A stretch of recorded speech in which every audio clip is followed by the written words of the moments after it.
So a little precursor to the podcast. I had a call-in guest, and I've never had any problems with this, but I just wanted to let everyone know that there is a little bit of feedback during the podcast, and it happens after I speak.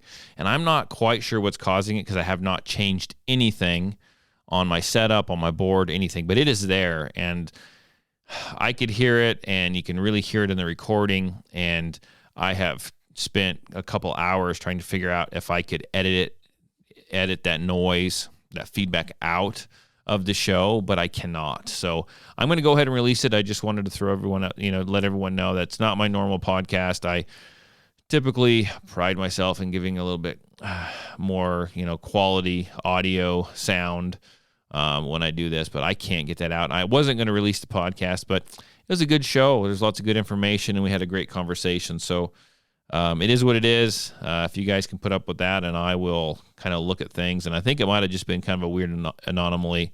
I mean, we tried to reestablish the call like 4 or 5 different times, and I just could not get that noise out of there. I have no idea what was causing it. Changed microphones, did everything. But I appreciate the support. I just wanted to throw that out there. So we'll go ahead and we will get into the show right now.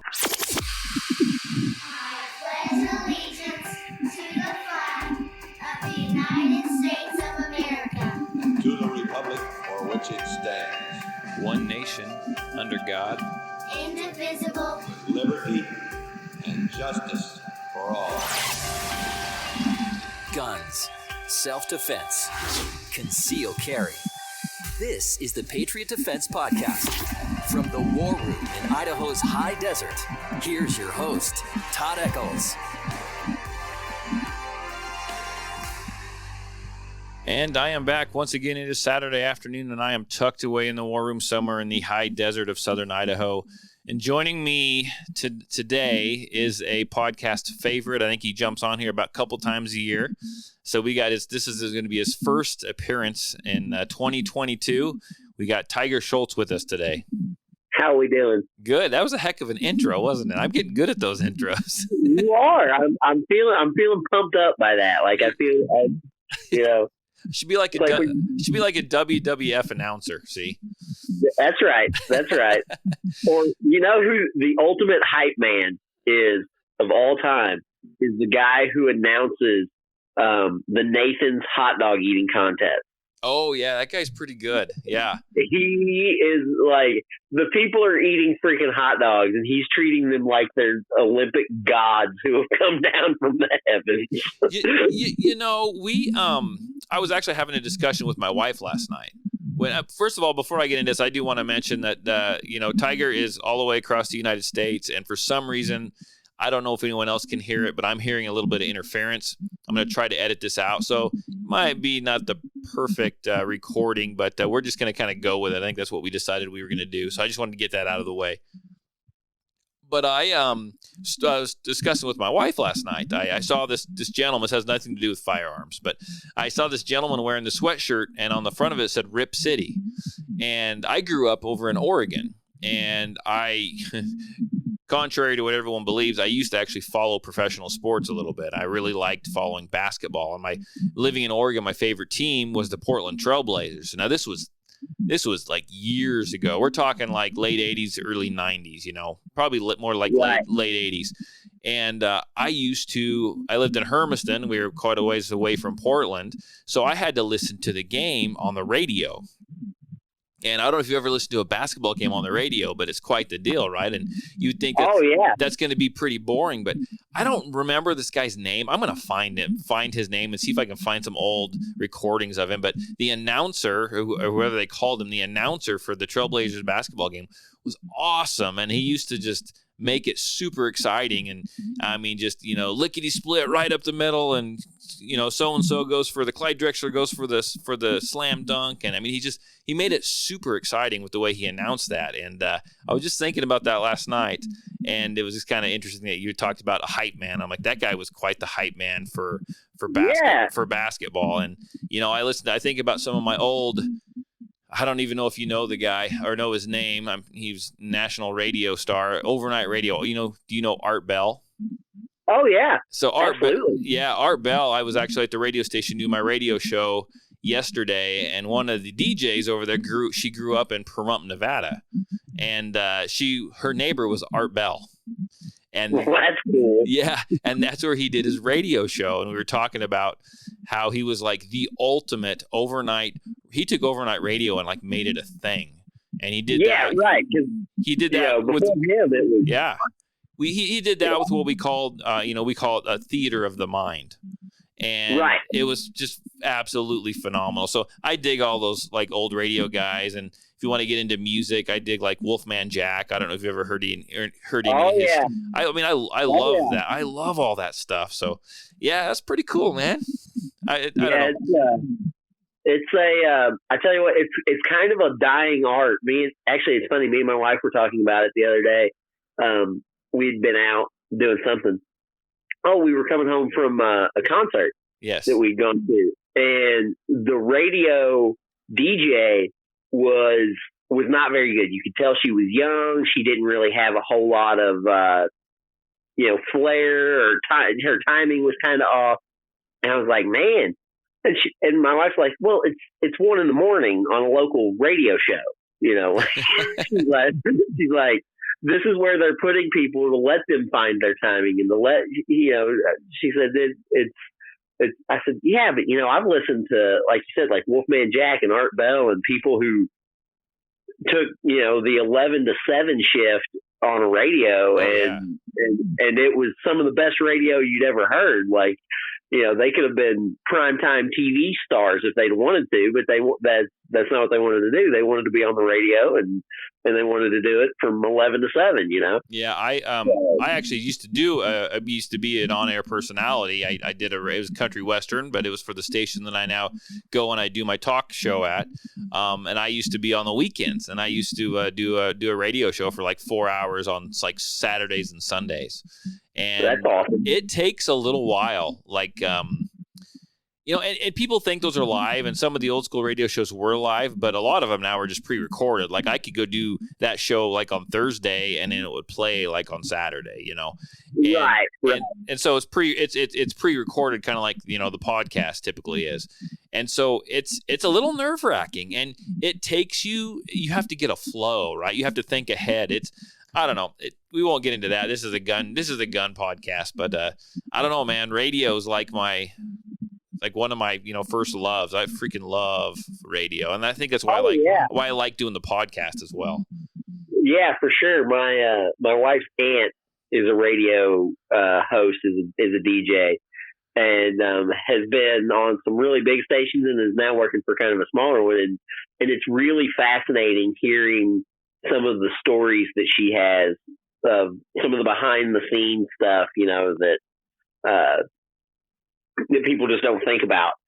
And it's a cool industry for sure. Oh, very much. It doesn't pay well unless you're huge, but yeah, no, it's a cool industry. Right. But, well, let's get back to guns, I guess. That's what everyone is tuned in for. But first of all, you guys are weathering quite the storm. Are you in the middle of that big storm over there, or is that past you? It's just past us. We kind of got hit by it by surprise yesterday morning. Like we were expecting a little bit of snow, but nothing like what we got. And got up and drove to work, and it was an e-learning day for the kids. So the kids didn't have to go to school, but I still had to report, and got to school and getting settled in. And then they came across the announcement on the PA, and they were like, yeah, superintendent says everybody can go home because the roads are getting bad. And I was like, the roads were bad on the way here. Now it's like, so I hung out for a few hours and then, gave the road crew some time. And by the time I went home, it was fine, but it kind of took everybody by surprise. Yeah. we've got a podcast listener, and her name's Mo. She lives over in Massachusetts, and I've been kind of texting with her back and forth today, and they're getting like 3 inches an hour up there. It's just coming. Yeah. It's just burying them. She'll send me a video of like outside her house, and they're just buried. It's crazy. We don't have that. Today's our second day that we've actually seen the sun in like the last maybe month. We've been under this horrible inversion, and it's been horrible, and it's colder than crap outside, but at least the sun's out, kind of melting the top layer of everything, which is nice. Yeah, today, I went out and about a little bit, and it got up to like 22 degrees or something today, and it felt like it was 40 because the sun was out and the wind wasn't blowing, and Yeah. it was like, oh, it's not too bad out here. Yeah, no, it's not till the sun goes down. Like when I woke up, I think it was, it was probably 4 degrees, but Yeah, it's the sun's just going down here, and it's dropped from that 22, 23. It's already down to like 12. So yeah, it should be cold. And then if that wind blows, watch out. that's right. So we normally have you, we have you on just because we like you. But a lot of the times you come on and you talk about your zombie run and gun. And I know I was all set to show up and go last year. Yeah, and then I made the decision to not have it last year. And I tell you what, it was the right call because I did not sleep a whole lot last year. I spent all last year working on my grad school, on my master's, and I'm still working on it, but I'm going to graduate in May. Awesome. I'm going to pass these last 2 classes. So we're going to hope and pray for that. But, and I'm working on zombie a little bit, and I'm kind of balancing everything out. And then once I graduate, it'll hit real hard. But it's coming back this year. You better you got 10 months now. I can't do it this year. Last year I bailed on my 100-miler because I just didn't have it. I didn't think I wasn't there. So I was going to do the zombie, and then zombie didn't happen. So, they canceled my 100-miler, and so they just rolled my name over to this year. I just don't think I've got another trip in me, man. Oh, it's an easy trip, though. I mean, you only run 6 miles. Well, it is an easy trip. Well, we're talking money-wise. I got to get down there. I mean, I guess I could start running now or something. Yeah, there you go. Just load up and run. Be like Forrest Gump. I'll be on the news, but I'll be running down Route 66 with my rifle and my handgun. And, That's right. I'll be all warmed up time I get there. That's right. So in the past, I would say the past, at least one of the years in the past, you switched your venues for the zombie run and gun. And is it still at Lucas Oil? It is at Lucas Oil again this year. They're gracious enough that they accepted me back after a skipped year, which doesn't always happen. Sometimes venues don't really like that, but yeah. were they sad? Totally understanding, and they're excited to have us back, and I'm excited to go back. Were they sad when you told them you weren't going to have it last year, or were they like, what? They a little bit. They were kind of disappointed, but honestly, their match schedule last year was way down from what it had been. Just because ammo was so freaking expensive. Like, oh, yeah. People didn't shoot matches last year. And then this year they're starting to fix some other stuff up, a couple of conferences and a couple of like training weeks and some stuff like that. So it was, it's a process and stuff, but I mean, ammo's not really any cheaper now, but it's at least available. Yeah. Last year you couldn't find it at all. Yeah. and I don't know. I mean, it depends on where you go to buy it. I can buy it online it's never going to be like it was, but I could still find it online for cheaper than I can find it in stores right now. Yeah, for sure. Like it's, I think we're settling back into some new norm. Yeah. And I think it'll come down slowly, because the last time the ammo crunch hit, everybody said, oh, it's never going to be back to what it was. And then 5 years later it was, and then 3 years later is what we have now. Like it's, I mean, I don't think it's ever going to be to the point where 9mm is 10 or 12 cents a round again. It's just not going to be. But it might get down to a quarter a round or something. Well, I could buy it online for like 30. I think it's about 31, 33 cents a round right now. Right. I figure over the next year it'll drop another 6 to 8 cents. Well, supposedly there's another primer factory that's being set up and put together and being built. So if that might help too. The one that I'm really excited about is PSA is supposedly going to start. They bought a bunch of tooling whenever the Ukrainian and the Russian ammo ban hit there a year and a half or 2 years ago, they bought a bunch of tooling from like Tool Ammo and shipped it over here and have been setting it up, and they're going to start producing some steel case stuff. Oh, cool. American steel case.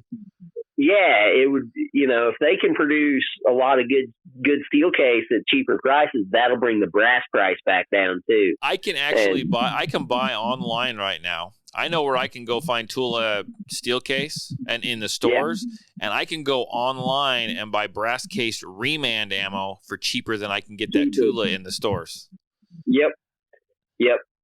So, but it's it'll be interesting to see how PSA does. They're making some big moves in the industry, and it's going to be real interesting to see if all their risk versus reward pays off. Right. Yeah, well, anything to help, I guess. Yeah, I mean, even if I don't buy from them, just competition might bring other stuff down. Right. I shoot steel case and everything I've got. Right. I shoot brass case too, but if it won't eat steel case, then I get rid of it. Right. That's how I feel about it. Well, there's a listener that we have that James, or he goes by Magnum, whatever we feel like calling him. It's great, man. He bought, what did he buy? He bought a Glock. Those Glock clones. The Shadow Systems, Shadow Industries. Yeah. He bought one of those, put like a new Timney trigger in it, jazzed it all up, made it kind of like a Gucci Glock type thing, and I mean, it just looks freaking sweet. And it'll shoot any ammo, but I forget what brands. There's 2 brands of brass cased ball ammo that it will not run. And if it won't run it, he even though he's put all that money, he just turns around and sells it. Yeah. He's like, I got them to use, and if they're not going to function and I can't fix them, I'm just there. It's out. I'll just sell it and buy something that will run. That's right. That's exactly right. That's how I feel about it too. If it won't run steel case, or whatever ammo, if it doesn't run it, I don't keep it. Yeah. I shoot everything, and I don't know. That's kind of how I feel about it. So, yeah, I get it. I've been trying to buy a new gun, but I don't know what I want to buy, and I've been going back and forth, and I just bought some video camera gear today just to further the business rather than a gun, because I've got guns and they work, and it was kind of a hard choice to make, but it's like a new gun's not going to further the business. You know what I'm saying? Right. Oh, yeah. I understand. I finished up a rifle build today. Mostly there's a couple of small parts that are still coming for it, but it's functional. And I was kind of thinking about what I wanted to do next, because I've always got something that I'm saving towards or building towards Sure. Or whatever. And there's like 4 or 5 guns that I'd like to have that are on my list, but I'm like, what? I don't know. I think I'm just going to maybe save up, buy some ammo. Buy some ammo, buy some components to reload my own ammo. Maybe, I don't know, maybe a new scope in the future for one of the rifles or something. I'm kind of at a point where more guns aren't as exciting for me. And well, me too. The guns I have and I talk about this all the time, and I know most of the listeners are going to be irritated by it, but all the guns I have are functional. They're for a reason, and I just don't know. Nothing's grabbing my attention. There's 2 things, though, that I did see, and it's that new red dot that came out at SHOT Show, the Holosun brought out. Have you seen that? Yeah, the solar charging one.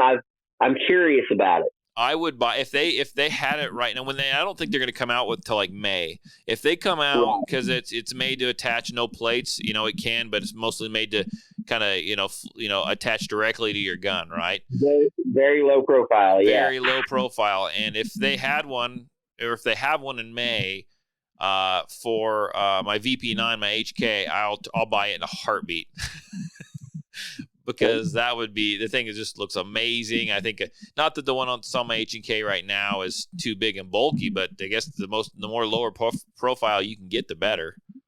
Right, for sure. Yeah, it's a I don't know. I don't actually have I have the Maxim that's got a red dot on it, and I've got a green dot I've been meaning to put on the Glock 29, but I shoot the irons with it, and that's fine. And I can't bring myself to spend. I gave $300 for that 29 used, and I can't bring myself to spend another $150 to get it milled, and then another $100 on site, for the suppressor height sight. And plus I've already got $250 in the dot. So like it's probably going to end up going on. I'll probably buy something that's pre-milled and put it on that, and it'll be fine. But, or I might sell that and I don't know, buy one of those SCSs and put that on the 29, keep it low profile. But I don't know, I feel weird because I've pushed everybody towards shooting dots on guns, and here I am carrying a stock Glock, Yeah, well, I tell you what, you didn't push me toward it. I was teetering, but I just decided. But now, iron sights are fine too. But man, I'm so much quicker, and I honestly find that the older I get, the more check engine lights are coming on a little bit, and it doesn't hurt to be a little quicker, a little easier. And so, like, if they bring out for an HK, I'm going to buy it immediately. I'd buy it right now if they had it out for the HK. Oh, for sure. Yeah, absolutely. And I might. I've been thinking about if Koenig would come out with a 10 mil, I'd buy it. That would be sweet. I'd put a dot on a Koenig 10 mil in a heartbeat. Because I shot one again the other day. I'm like, man, these are just really nice guns. Oh yeah, no, I see them in my classes all the time now, and I know old Cajun Cowboy's got like 3 or 4 of them, and like everyone else, everyone that does a podcast with me has one. And if you buy one, you end up buying another one. Everyone's got them, and they're good guns. I haven't heard any horror stories with them at all yet. I'm impressed. I kind of kicked myself because I had the opportunity to buy one 4.5 years ago when they were cheap. When they were, it was the standard TP9. It was before they came out with all the different models that they have now and everything. They just had the one model. Yeah. And it was $289. And I was like, and I picked it up and I shot a buddies, and I'm like, man, I'm not a 9mm guy. I just don't really like a 9mm pistol. And I'm like, but I really like that one, and maybe I should buy it because just to have it. And now I'm going, I should have bought it because I went to a gun show today and a standard Koenig TP9 was like $600. And I'm like, Jesus. Their popularity went through the roof. So I don't know. I was thinking about, I didn't know what gun I buy, but I did. I take this back, and I don't, I mentioned it on the last podcast, and I'm still kind of in the works of possibly doing this. I got to get some more details, some more information. But it's a weird gun. But I found someone that has a couple of HK P7s, and I want one of those. I've always wanted one of those. They just look fascinating to me. Practical to carry, I don't know. I doubt it. I wouldn't even probably carry it, but I just want one. I tell you what, I shot one at Zombie 2018. Yeah. One of my ROs brought it, and I was going around checking all the stages, and the stage he was on was kind of in a lull, and he's like, hey, check this pistol out. Shoot this pistol. And I liked it. It was sweet. I heard it's a shooter. I don't know that I would. Yeah, it was a real good shooter. That squeeze cocker was a lot more intuitive than I thought it was going to be. Like you said, I don't know that I would carry it necessarily. Right. But if I didn't have any other pistols, I wouldn't hesitate to carry it either. So let me ask you, because I don't know a lot about them. I've seen one. I remember seeing one for their first time, a long time ago. Right. Probably closer to like when they were newer, But when you squeeze cock it, is it actually chambering around, or are you just like setting the trip? What do you do? Is it setting the firing pin? What's happening when you squeeze cock that thing? No, it's okay. So it's basically a slide release. Oh, okay. Gotcha. Okay. So, you pull it back, insert your mag, hit the squeeze, slide goes forward, It's ready to rock and roll. Squeeze the trigger, semi-automatic all through the thing. Sure. Slide lock. You shove in another mag. Drop your mag, shove in another mag, squeeze the grip, and slide flames forward, and you're ready to roll. So if you were like shooting it and you shot like 3 rounds and you stopped and you loosened your grip, is that going to come back out again, or does it, once the slide is forward, does it stay? Does it slide forward? It stays forward. So when the slides forward, the squeeze cocker part of it stays back, but when it's empty, it goes it releases. Yeah. Oh, okay. I want one. It's a really intuitive. Like I'm a little bit surprised that it never took off more than it did. It's just like never. It's in my world, it's just kind of iconic. I just want one. Yeah, right. And that's the thing. It's it's funny because I ran into a guy at a match 2 years ago, and he was running a Gen 1 Glock 17. Uh-huh. And that's the thing. Like that's the thing. That at this point is an iconic pistol. Like Gen 1s are hard to find now. Oh, yeah, they are. And that's kind of what that P7 is.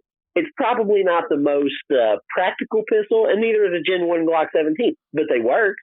I still wouldn't want to get shot by one. Well, no, not at all. And they've kind of joined to those ranks of like the high powers and the night. It's its own design now, right? Which high power is coming back in popularity, and I'm very meh on that, but other people like them, so whatever. Yeah. Well, the old I think it was. Do you ever watch? And I don't even know if he's still making videos. He used to make gun YouTube stuff. Nothing fancy. Yeah. Oh yeah. Okay, so I can't remember this guy. He's a listener. His name's Josh. He's a friend of mine, and I think it was a 17. I think he's gonna kill me because I'm gonna forget. I think it was an older Glock that my buddy Josh ended up buying, and he bought it for like cheap. And not that Nothing Fancy is necessarily like famous or anything, but it's got I believe it's got Nothing Fancy like I won't say like laser etched. Like someone took like a little like an engraving tool. And they put it like a date, and it put Nothing Fancy like on the slide. I think my buddy owns Nothing Fancy's old Glock. That's funny. So it's kind of he like scoured the videos too. I think just because he was just curious. Oh, yeah. And like looking at the guns to see if he could see like any kind of engraving on any of them in his videos. Right. He's like, I think I have it, Todd. I'm like, well, it's not worth more, but it's kind of a cool deal. That's like it's like if I bought a gun that like, Rob Pincus or Coleon Noir had, it's kind of one of those things, right? It's just kind of one of those oddball things. It's something to nerd out over. Yeah. I actually have on my dash in my truck, it's a 4 of hearts that I cut in half with a bullet, and it's a playing card, and I did it with 22 Plinksters. Yeah. Like he was at a match one day, and he was out talking to people and different things, and he was letting people shoot his guns and different stuff, and he handed me this little 22 pistol with a red dot on top of it, and he's like, hey, see if you can split that card in half. Here, there's 10 rounds in the mag or whatever, and on shot like 8, I split it, Nice. And I just keep that card in there, it's kind of a cool, like, it. He split like 6 in a row with it, but right. Well, and it's kind of a weird thing. I mean, if you've been in the firearms world for a little while, or been into guns, right? I mean, I talk in my class, and so I grew up. I won't say I grew up, but I got into this like watching certain people like on YouTube and taking classes from certain people, and I mentioned their names in one of my concealed carry classes, and everyone just stares at me like they have no idea. Like right now, this is really weird. I've got 2 pictures. It's odd. I'm looking at a picture of me standing next to Masad Ayub. You know Masad Ayub.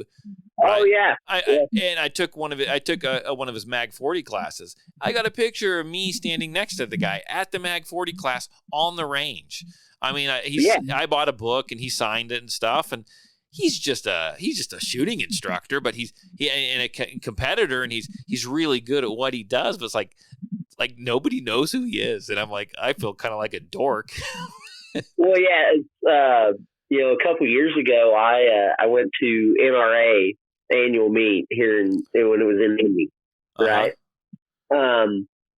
My daughter was 3, so I guess it was 3 years ago, and so I took her up there and I carried her around on my shoulders all day, and we talked to and you see everybody at NRA, right? Lanny Oakland was there. And I've met the Barnes twins. I've met both of them several times. The Olympic biathlon shooters.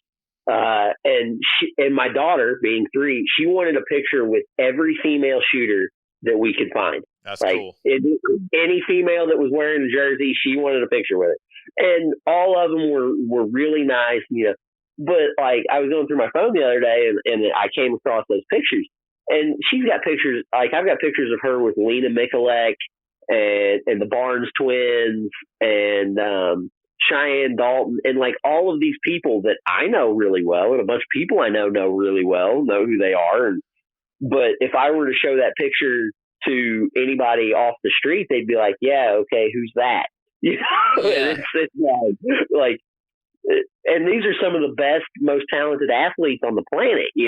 I know. I get it. And I mean, I talk about Masad Ayub. I bring up Rob Pincus, and people still look at me like who the hell is that? In fact, there's a guy that I do a radio show with. He's really into guns. He has a shop. He sells firearms. He sells ammo. He has no idea who Rob Pincus is. And I'm like, what the? I'm like, he's like he's a modern day. He's like big now. How come you don't know who this guy is? Right. It just boggles my mind. That's really cool, though, that your daughter wanted pictures with all those, and I'm going to call them athletes, right? Female shooters, athletes, whatever. Yeah. She wanted pictures with them because for a while there, when my girls were growing up, they don't live at home now, but when they were growing up, and I tried to hey, check out this Facebook page, look at this female shooter, look at this, right? I was excited when I found someone that was, and this is just, I guess, coming from me. I mean, I am a guy, but I'm a dad too. Try to find a wholesome shooter, not someone that was into this, started shooting, got good, and the next thing you know, they're shooting a full auto in a bikini. Do you know what I'm saying? And they go down I mean, they've got talent, but then all of a sudden they go down the gun bunny trail, and I just freaking hate that, because it's like, what am I mean, what am I? I hated to recommend my daughters to follow anyone because, like, when are you going to turn? Well, and the thing there is that's becoming less of an issue, I would say. But it's funny because I actually caught some crap last year because Jade Struck was going to sponsor Zombie and was going to come out, and there was the whole Terry Taxel thing, and this and I caught some crap for it, and I was like, look, here's the deal. Jade Struck is a phenomenal shooter, and she wants to come teach kids how to shoot at my match. Sure. I don't care, just because she's gorgeous and she likes to wear a tank top, deal with it. Like,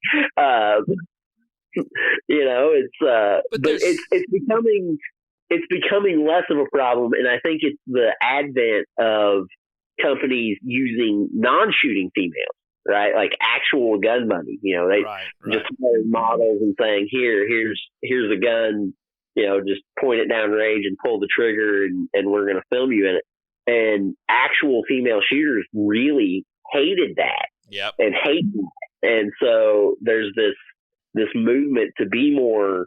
I don't know, and then we have, of course, people like the Barnes twins or like Lena Mikulek. Who are Lena Mikulek will outshoot anybody. Ever. Or Michelle Viscusi, she's a model and a shooter, but she doesn't do them both at the same time. Right, usually. but she's not, when it first started to be a thing, though, you know what I'm talking about, though. I mean, it was pretty, bad. Especially it was when Instagram had started to come out, and it was just horrible. It was just bad, right? And I think, like you said, the women that came out that were good shooters and were serious and they wanted to be taken seriously, they knew that they were going to have to be real careful, and they couldn't get away with that. Right. I mean, if they wanted to be taken serious, they had to act super professional. And even, Michelle Viscusi, like you said, she does that separate, but she doesn't do it. It's not cheap. Do you know what I'm saying? No, not at all. And it came out too. And, it sounds like we're picking on the women, and we're really not, because when Instagram came out, and became big in the shooting world, it was guys that were loading up on all the tack vests, and they were doing the John Wick reloads and all this and that and the other. And that was really popular for a while. And now it's like, okay, we get it. You can wear all the stuff, but you're not really a good shooter. Like you look like you look like you're moving fast, but and then you go down and you show your target and there's 3 holes in it and you mag dump. Like, yeah. Well, and that actually, I can't remember the name, but that actually came out and bit. There was a guy and I think it was his wife or his girlfriend. Yeah, where were they? And I forget his name. And they got into it, and they were making lots of videos, and they'd go out to this big field and they shoot into this tree row. And I mean, they were super into it, and they were, all the right poses, all the right gear, all the right this, and they would look. You know who I'm talking about? I forgot their name though, right? And then it came out that I don't know if he like acted like he was like ex-military or he had some kind of history, and I can't remember exactly what it was, or someone just assumed he was ex-military and he realized he was going to get miles off that, so he just went with it, or he didn't correct him. Does that make sense? Right. Yeah. And I think that's what happened, and I think that took down a handful of people, to be honest with you. Yeah, right, for sure. So it's a crazy world, man. It's an interesting industry, and it's funny because we talk about products and everybody wants the latest and greatest gear and the latest and greatest guns and stuff like that. And me and my buddies, we talk about it like companies that are like, oh, this I don't know, grip, or this forward grip is going to revolutionize the market, or this whatever is the greatest ever thing. And I'm like, but it's just a grip, or it's just a charging handle, or it's just a light. Like it's a flashlight, guys. It's not anything And we talk about how saturated the market is now, but everybody's saying they think is the latest and greatest. And I wish I could remember the name, because there was a product that I almost bought one just to reward the company. And it was advertising this product as the greatest innovation to the AR platform since they went from AR-10s to AR-15s. And what it was all a joke. What it was a little bitty adhesive pad that you could put on your brass deflector, so that you wouldn't get brass kisses on your rifle, and it would like slow down the deflection so that you could have a nice little neat pile next to you. Like it stopped it from shooting way out, And the whole thing was just making fun of these people, right? Yeah. And I almost bought one just to reward that. But the industry as a whole, it's really fascinating to watch what becomes popular and what becomes, the next big thing, and what shows up on Instagram and what shows up on Facebook and what shows up on YouTube. And like the latest thing that I've seen is the trend towards bullpups. Yeah. And I love bullpup rifles. I love bullpup rifles. I've loved them for years and years and years. But they aren't really, there's a reason that they aren't widely accepted. Like they have a weird manual of arms, and there's a lot of stuff that they aren't optimal for. But if you're going to clear a building, a bullpup is the way to go. Yeah. And it's go ahead. But like, and the price points for some of the new bullpups, I'm like, man, that's getting into some real nice rifle territory for an entry level gun, And they'll get it. They'll get it though.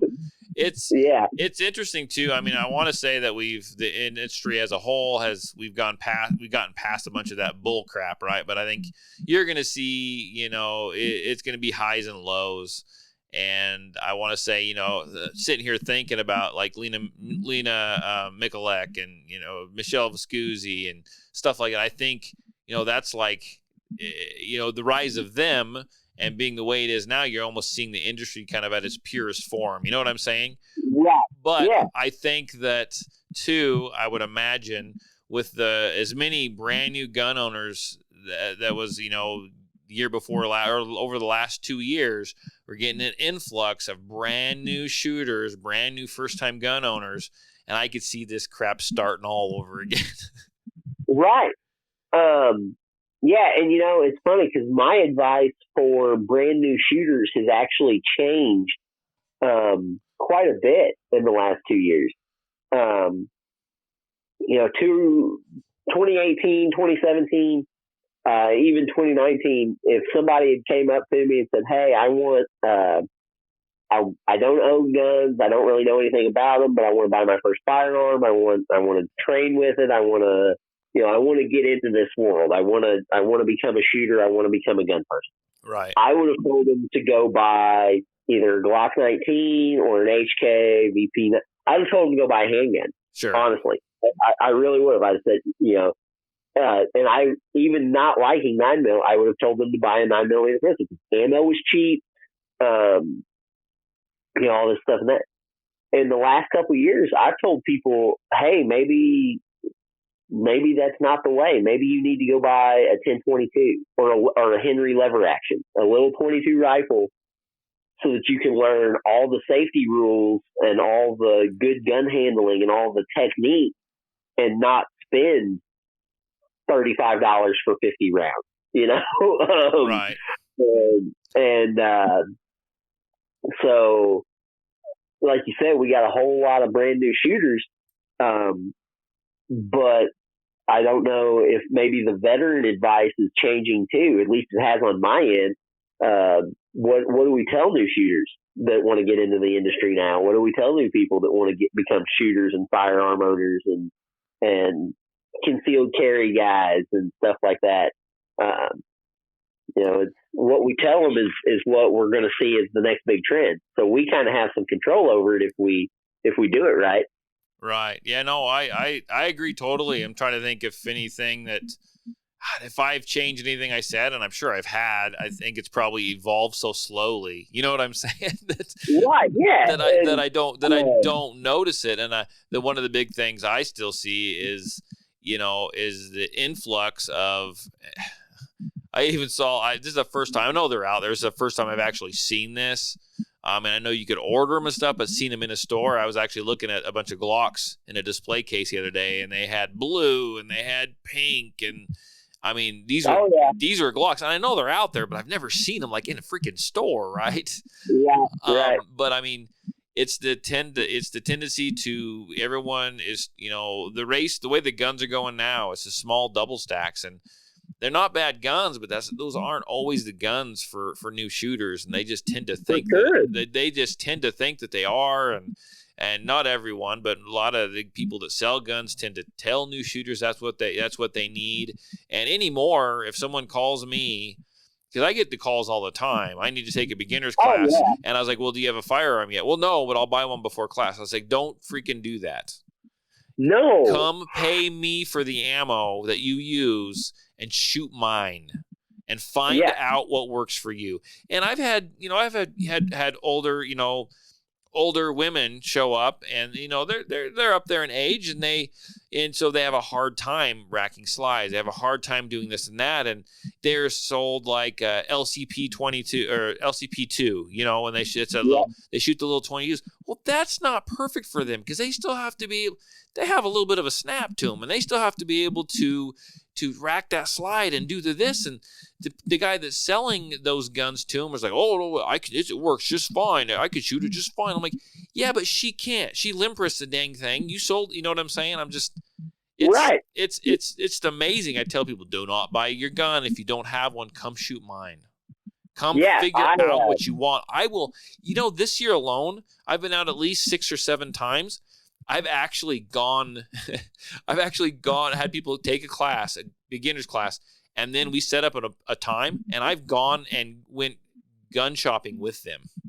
Yep, I've done that quite a bit. Of course, I'm not a formal instructor, so it's a little different for me. Right. But yeah, anytime people ask me if they want a handgun, come shoot mine here, and I will lay out a smorgasbord. My wife has a little Walter P22. Yep. And we start with that and go up through. I usually borrow a buddy's Glock 19 or Glock 17. Depends on what he has available. I go through that. I get a Glock. I actually need to buy a Glock 43 or 43X. Yeah. A little single shot. And then I have another guy bring, he has a 380 that he really likes shooting. And he carries. And so that's out there. And then I've got my 10 mil, and I go through revolvers. We got a little 38 revolver, here, try this. This might be good enough for you. It's, and we shoot that one time. A friend of mine came out, and I think I had her try 22 different pistols. Sure. And I was like, here, shoot whatever you want. Whatever. If you want to shoot 2 or 3 mags through them all, shoot 2 or 3 mags through them all, whatever.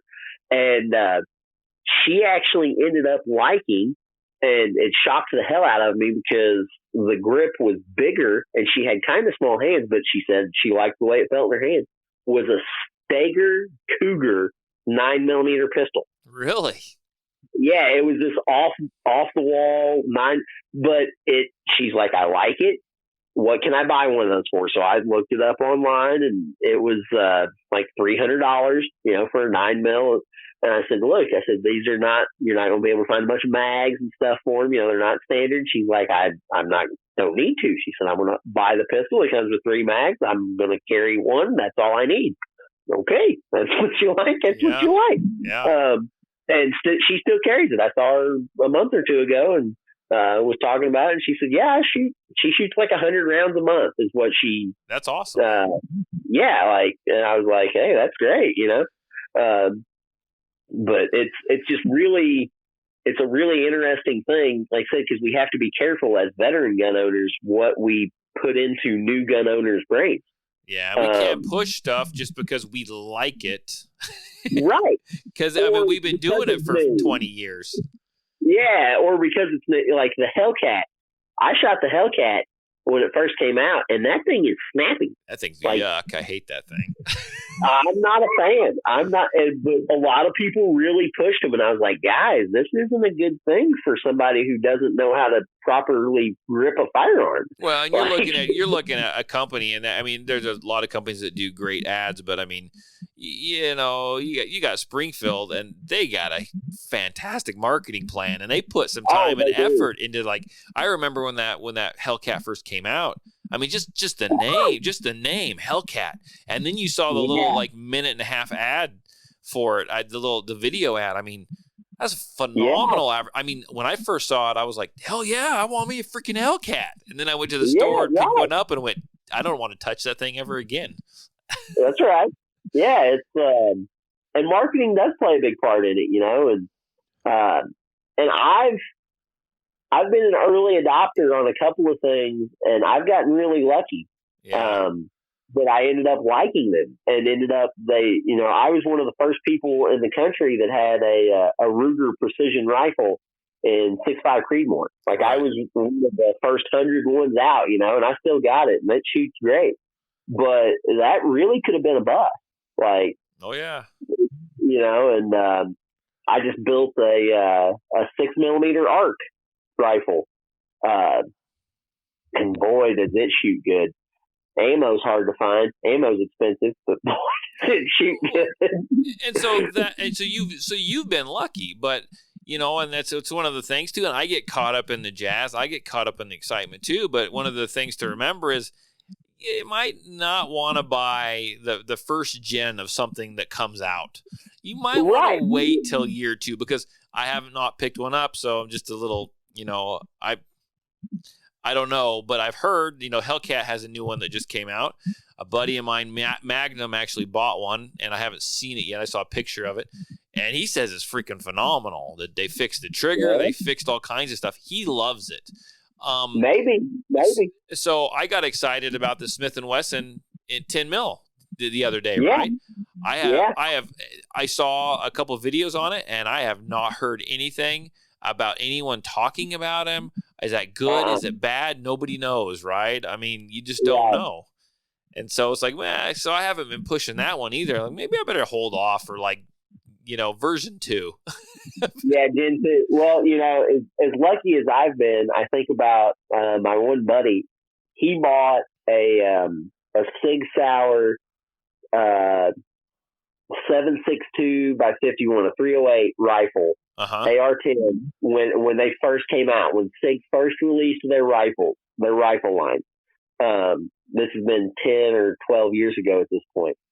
And he bought it, and he was all excited about it, and he brought it over, and we started shooting it, and it was crimping the brass case so hard in the middle that it wasn't ejecting. Like, it was literally bending brass in half. Right. And I was like, what the hell?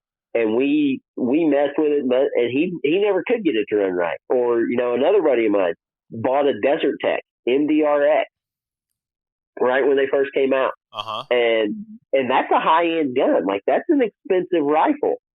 But it was a Gen 1. He was like me. He was one of the first ones in the country. And he couldn't get it to run right. And he sent it back, and Desert Tech fixed it, but he had to send it back, Right. And so I've seen some that work out really well, and then some that really don't. Like, I shot one of the first gens of the LCPs, the Ruger LCPs, and boy, were they rough. Yeah. They were rough. Yeah, I mean, it's just like, Sig came out with is it the Romeo, however you say that? Yeah. Zero red dot, and that was supposed to be the shit. It's really not. They're kind of crappy. I had one. And it was fine. Like, it was an okay red dot, but it wasn't. It wasn't whole, son. It wasn't. No. And I really like Sig Optics. I've got a couple of their rifle scopes, their magnified rifle scopes, and they're really nice. Right. But it's and Holosun. People used to complain about Holosun. They get better over time. They got better over time. They earned their reputation. Right. Now it's they did. They earned their reputation, and it's the early adopters. Sometimes you get lucky, and sometimes you just miss.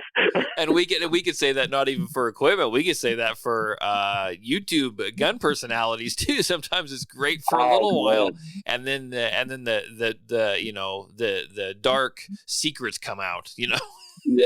That's fascinating to watch too. It's just fascinating to me.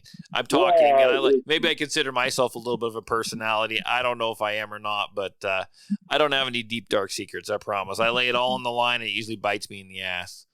Well, I tell people all the time. People call me and ask for my advice, and I'm like, look, and I tell people, look, I don't really like that gun, and everybody's like, man, it's getting a lot of positive reviews, and I'm like, I get it. It's probably fine, but I don't like it. Like, well, it's getting positive reviews by first time gun owners. Yeah, or from people who are paid to give a positive review. Exactly, and I always do that whenever I look up a review on anything, guns, GoPro cameras, action cam, whatever it is. I like. Are you getting paid to say this? I think because they sent you one for free. I mean, you can't piss them off, or they're never going to send you anything again. Right.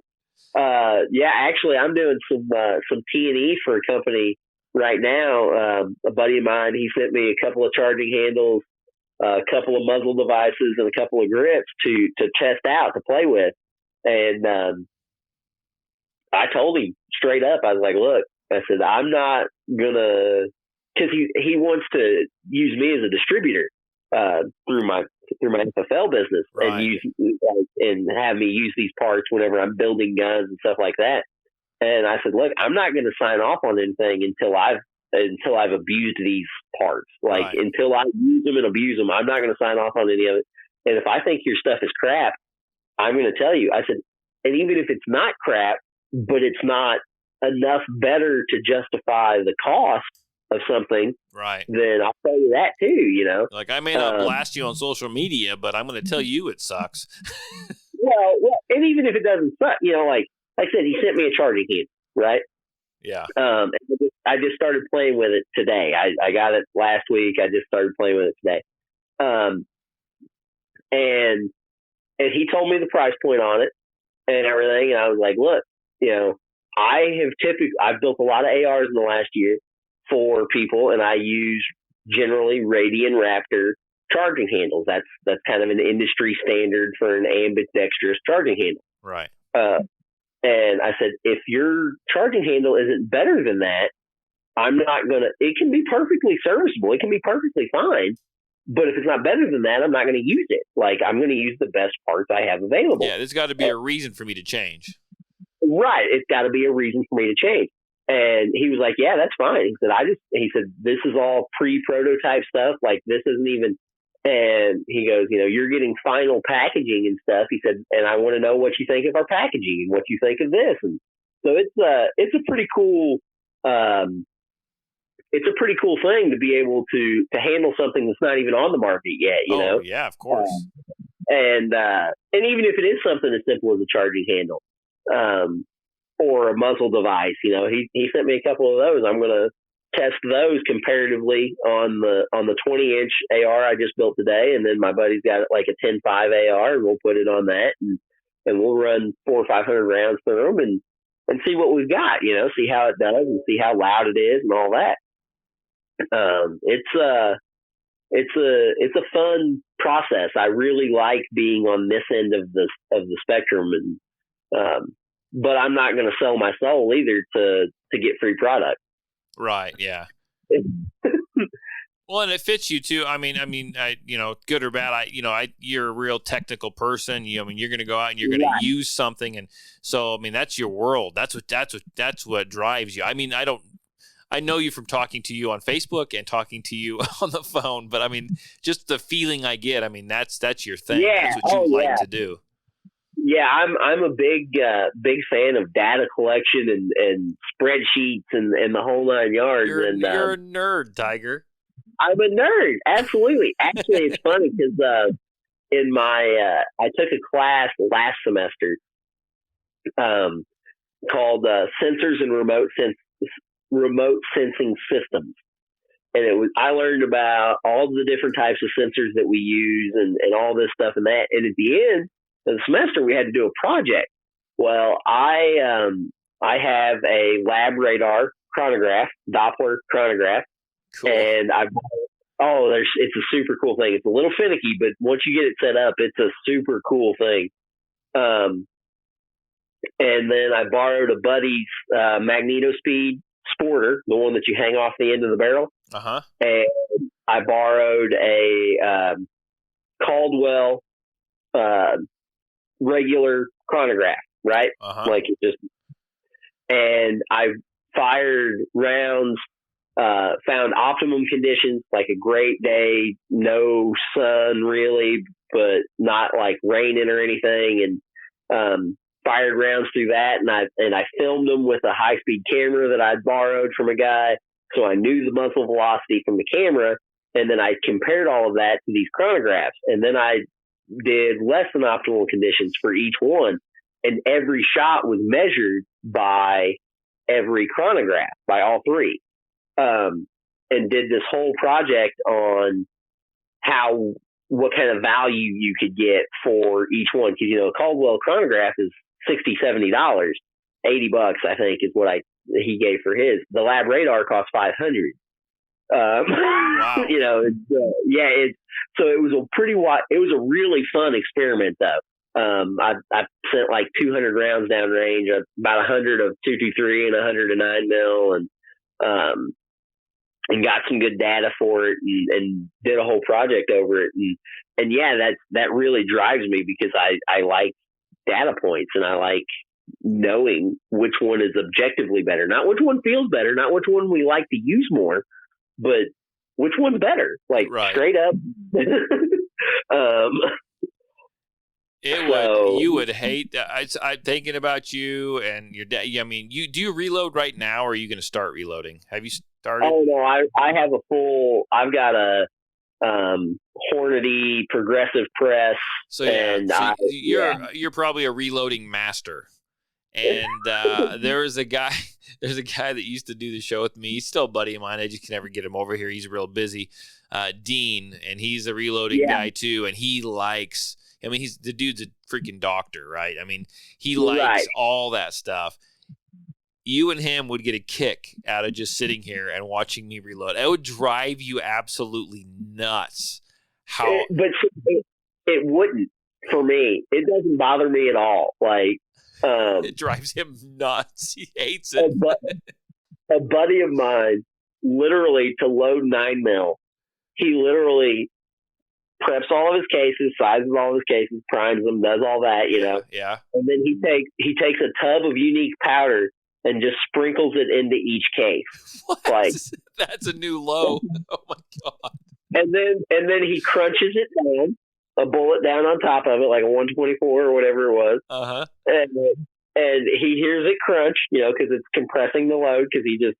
But you can't overload a 9mm pistol with unique powder. It doesn't burn fast enough. Right. Like and his reload spit fire and gunpowder out the end of the barrel. Like, I mean, they're dirty as hell and they're smoky and stuff.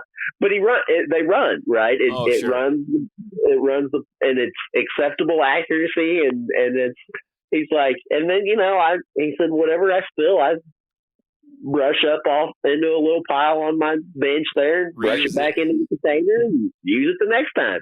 Yeah. Well, I mean, Dean's got his reloading manuals, and then he's got when he goes out, he's got his reloads, and they're all like labeled exactly the grain of the bullet. Yeah. I mean, you name it, and he's like, well, I was like, well, I need to make some more 9mm. He's like, well, you already got the recipe. He's like, I can't remember where I wrote that damn thing down. I'm just freaking start over, and maybe I think I did this, Dean, and I'll be over there pouring powder in it. He can't hardly. He gets beside himself. He can't hardly stand it. I always ask him if he wants to shoot my ammo. He never does. I'm somewhere in the middle between the two. Like, if I'm loading 9mm, I load 9mm on the progressive. I actually just cranked out about 1,000 rounds about a month ago. See, I don't like my progressive.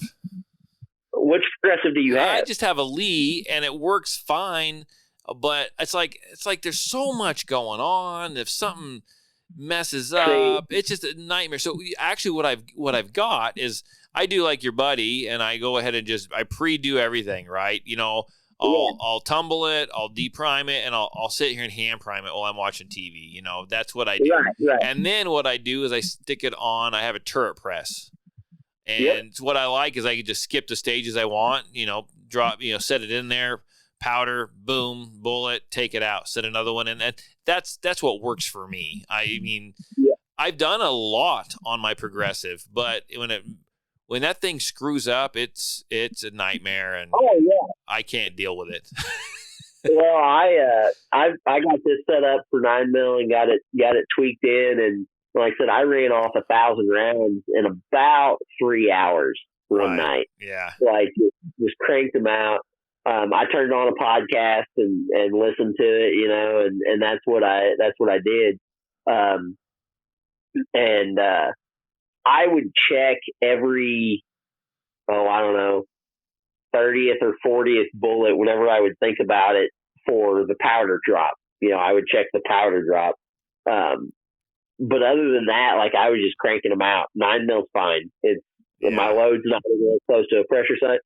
But then on the flip side, my 6.5 Creedmoor load, if I'm loading for it, I chamfer primer pockets, chamfer cut down the brass, measure every load that I'm putting in. The bullets all get seated the same.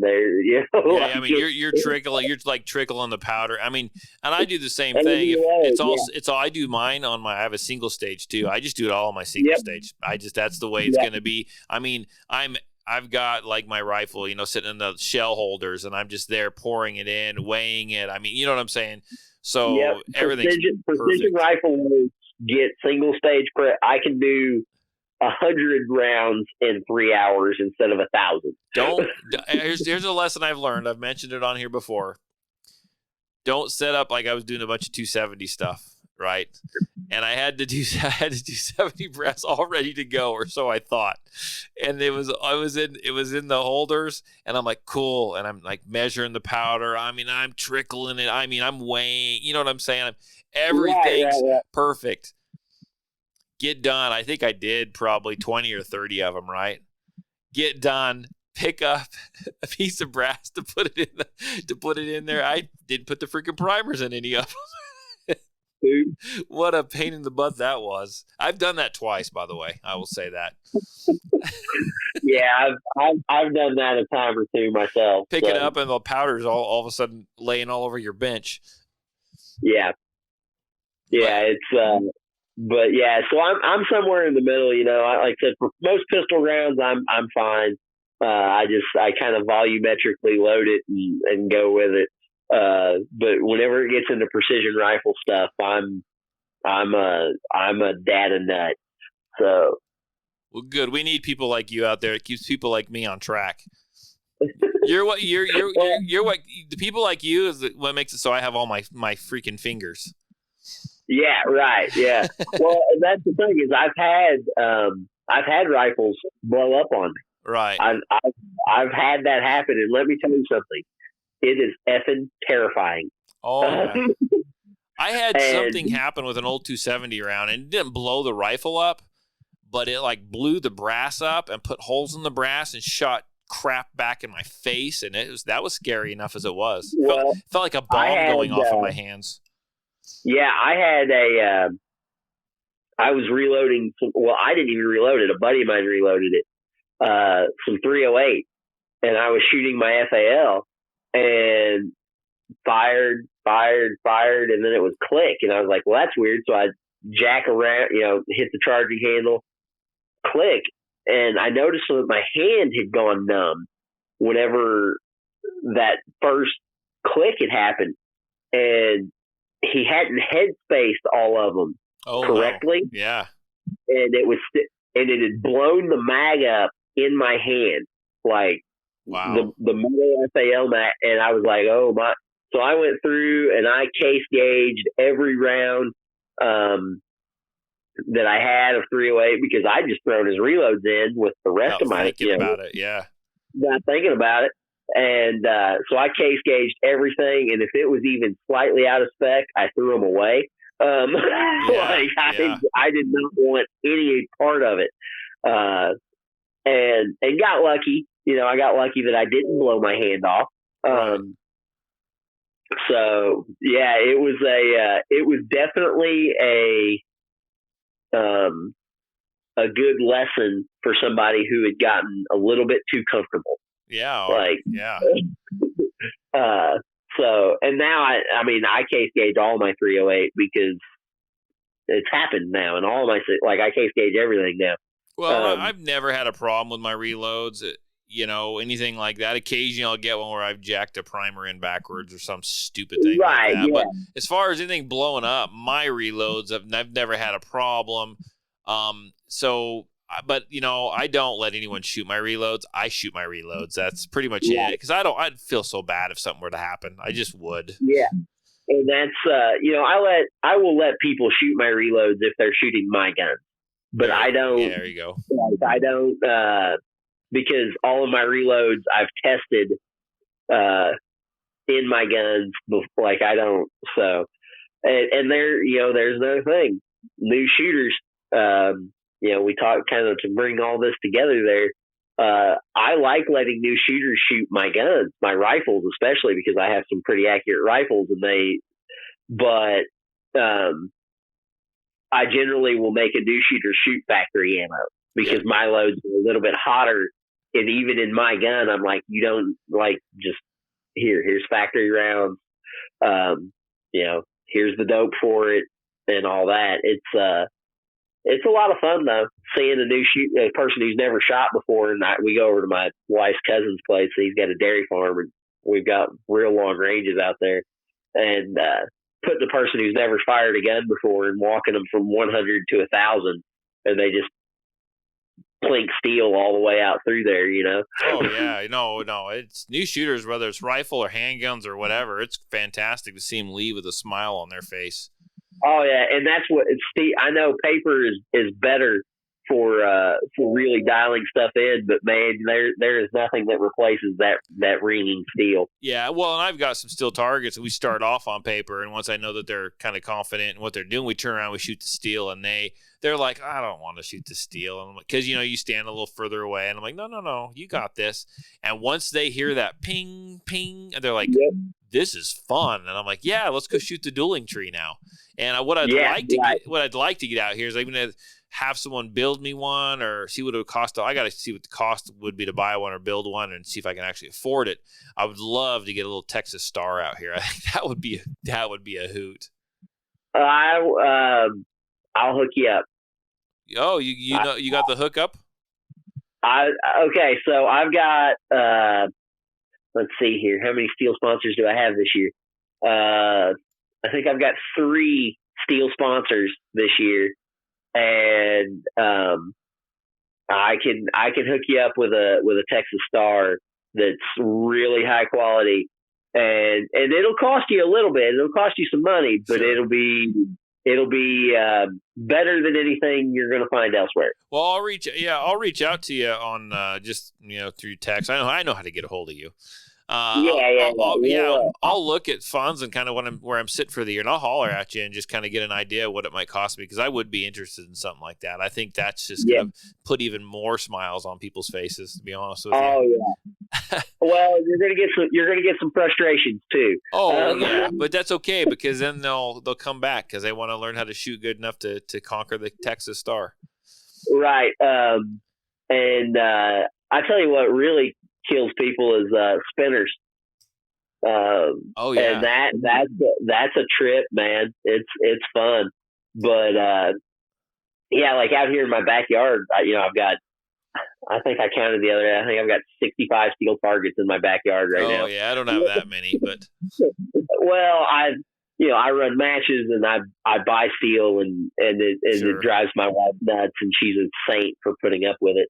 But I've got everything from like a 1-inch plate hanging out there to a dueling tree to I've got those targets that I stuck way out at the long range stage a couple years ago at Zombie.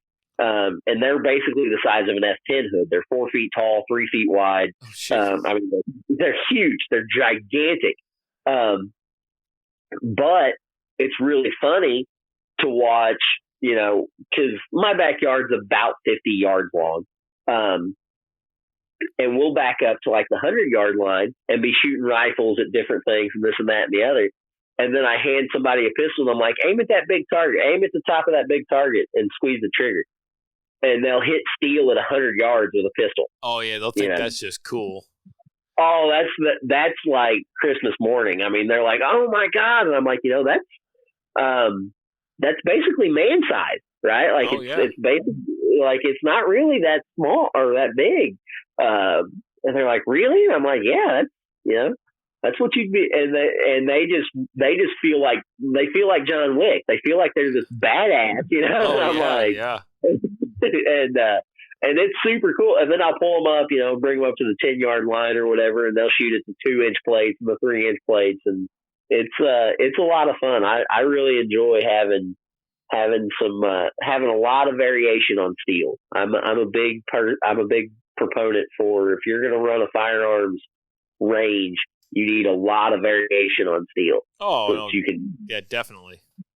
So, but yeah, I'll like I said, I'll get a hold of a couple of guys and see what we can come up with. My one sponsor, he's building me a special target this year for Zombie. It's going to be like a giant Nintendo controller, the original Nintendo. Oh, right? Wow. And it's going to have the cutouts for the D-pad and the cutouts for the A and B buttons and everything. And in the stage, you got to put in the Konami code, up, up, down, down, right, left, right, left. Right. Yeah. And that's going to be the stage. But he's building me this giant target or whatever. And then I'm probably going to give it away. It'll probably go on the prize table. But So reactive stuff is it's a lot of fun. Oh, He actually he built me a what does he call it? It's a quick draw target, and it's a small plate, a small square plate, and it's got a circular plate that hangs off the left side and off the right side, and then it's got a hole in the middle, and the two plates are flippers, right? Yeah. And it's a quick draw state or a quick draw target. So if you, like me and you were standing in the line, we would start with, pistols in our holsters, whatever, draw, fire, and whoever hits their target first will be on the inside. The plate will be on the inside. Like you can't mistake harder, you can't mistake who hit the target first. Oh, gotcha. Okay. Cool. It's a super cool little fun target, and it's fun to have races, Oh yeah, it sounds like it. But I tell you what, you called actually. We got together, and we were gonna talk all about zombie. I tell you what, we have gone a little over an hour, and that's okay with me. But I tell you what, can you just give me some, like, the date of the zombie and maybe some highlights? And then what I would love to have you do is come back on in the next week or two, and we'll just dedicate a whole episode to zombie. I just haven't talked to you for a long time, probably almost a year. Yeah. I mean, if that's okay with you, we just had a good time today. Yeah, I'm totally fine with it. I'm always down. Okay, So highlights. So it's November 5th and 6th this year. The 5th is the Centerfire team event. The 6th is our solo rimfire event. That's a lot of fun. Bring your kids, bring your wives or husbands, whoever it is, families, whatever, bring them out. We'll shoot some 22s on that Sunday. November 5th and 6th of this year at Lucas Oil Cattle Company at the Lucas Oil Ranch there. It's in Cross Timbers, Missouri. Got a Facebook page, the 2022 Run for Your Life Zombie Run and Gun. I'll throw a link. I'll throw a link up on the Patriot Defense page too. Yep. If you want to follow us on Instagram, it's Run for Your Life Zombie Run and Gun or something like that. I don't remember the Instagram handle. I'll get you that link too. Are you on? Are you on the TikTok? I am not on the TikTok. I refuse to be on the TikTok. And the reason I refuse to be on the TikTok is because I am a high school teacher, and my students will find me. and they always are trying to get me to do TikTok stuff with them, and I'm like, that is a low margin move for me. No. I had to give you I had to give you a hard time. But yeah, it's I'm not on the TikTok, but I am on Facebook. I am on Instagram. We've already got some cool sponsors this year. Like I said, I've got Crate Tactical. They're a steel company. Bluegrass Targets. They're a steel company. Innovative Firearms. They're building some specialized targets for me. They're a super cool company. They do a lot of really great things. Thunder Beast Arms is coming back. I've got a new scope company, AccuFire Tech. They just signed on. Stand One Armory, they do a lot of ammo sales. If you need some premium ammo, check out Stand One Armory. They're basically the only 5.56 or 9mm that I buy anymore. So check all those guys out. Check out Lucas Oil Products. If you don't know what gun lube to buy Lucas Oil, because you will not be disappointed. It's, again, all I run anymore. So I've got a drawer full of it. I haven't used it yet, but I've got a drawer full of it. I haven't cleaned my guns for a year, so it's time. Well, I tell you what I have fallen in love with, and it's one of their products. It's their gun grease. Okay. And it's thicker and tackier, but I don't have to apply it more than once every 3 or 4 months. Oh wow! Okay. Like it stays. It provides that. I've gotten away from the gun oils and into this gun grease, and it's really my firearms run like tops. So yeah, I'll have to look into some of that, because as much as I use my firearms and have other people shoot them, that might be the way to go. Yep, I would highly recommend it. So yeah, like I said, November 5th and 6th this year. Registrations will open up sometime in September. We've got a lot of cool stages planned. I'm going to announce stage 1 here in the next week or so, give the description on it, and then I'll trickle them out throughout the year. We're going to go from contact distance. I think my closest pistol target this year is going to be at 4 yards, and my furthest rifle target will be at 900. So, oh wow, there's something for everybody. Awesome. And I look forward to, like I said, I look forward to getting you back on here. And I didn't mean to just talk around zombie today. We got in the groove, man. Yeah, I'm all about it. Like I said, I'll come on and talk about whatever, whenever. Okay, cool. I think if you just want to stay here, I want to talk to you when we're done. You just stay on the line. Okay. I think unless you got something more to add about zombie, and I think I'll shut this thing down here in a second. No, I think that's it. We'll get back on and maybe get somebody else on, and we can do another Q&A like we did that one time. Oh yeah, no, that would be phenomenal. So I tell you what, guys, everyone who listens to the podcast, I really do appreciate my listeners, and thank you, Tiger, for coming on. I appreciate talking to you. It's always a great time. And I tell you what, if you listen to the podcast, share it on your social media. That would be a great help to us. Share it on your social media, with your family, your friends, and if you want to support us even more, you can join our Patreons. It's $5 a month. It's I guess the price of a fancy coffee. I don't drink fancy coffee, but I'm assuming that's what a fancy coffee costs. But I don't know. yeah, $5 a month to get you some instructional videos I post every month, kind of some insider info. We just started doing this about 2 or 3 months ago, and I'm enjoying it. In fact, I actually bought some new camera equipment today. Actually, should be here next week to help improve the videos and such, and give my poor little crappy iPhone a break. But if you want to do that, that would be much appreciated. You can call me. You can text me. Area code 620-794-6223. That's area code 620-794-6223. If you got any questions, comments, or maybe you got a story, maybe you want to be on the show. I respond to pretty much everything. Just reach out to me. And I do. I mean, I have people. Oh, yeah. I mean, people like, well, there's you, and then there's Mo. I've been texting her all day, and I've talked to people in Europe. I've all kinds of stuff, man. That's right. Listeners, Yeah. I got my phone with me all day, and I'm willing to talk. So get a hold of me, and until then, I will talk to everyone next week. Everyone be safe. If it's cold and snowy where you're at, be careful. Stay inside where it is warm. Thanks and bye.